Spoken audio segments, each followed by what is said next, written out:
गणपती बाप्पा मोरया. नमस्कार मंडळी. घराघरामध्ये आपले गणपती बाप्पा विराजमान झालेले. सगळीकडं आनंदाचं वातावरण.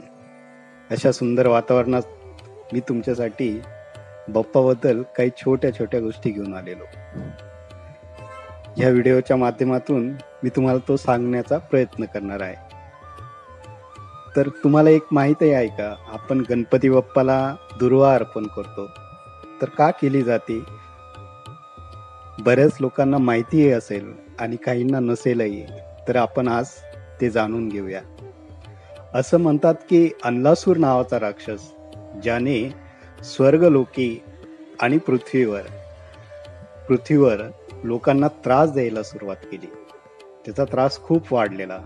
म्हणून देवलोकातील देव, ऋषीमुनी आणि पृथ्वी तलावरील माणसं हे सगळे मिळून महादेवाकडे गेले आणि महादेवांना हा झालेला सगळा प्रकार सांगितला. तर महादेव त्यावर बोलले की त्या अन्लासूर नावाच्या राक्षसाला तर गणेशाच मारू शकतो, वध करू शकतो. त्यानंतर आपले लाडके बाप्पा आणि त्या राक्षसामध्ये युद्ध सुरू झाले. युद्धाच्या दरम्यान आपल्या बाप्पांनी त्याला गिळंकृत केले आणि युद्ध संपले. युद्ध तर संपले, पण आपल्या बाप्पाच्या पोटामध्ये जळजळायला सुरुवात झाली.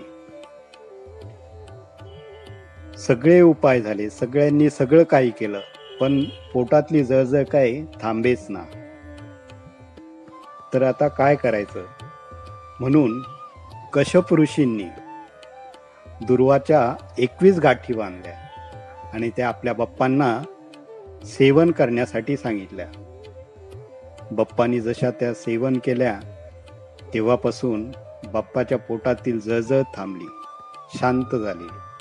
म्हणूनच आपल्या लाडक्या गणपती बाप्पाला आपण दुर्वा अर्पण करतो.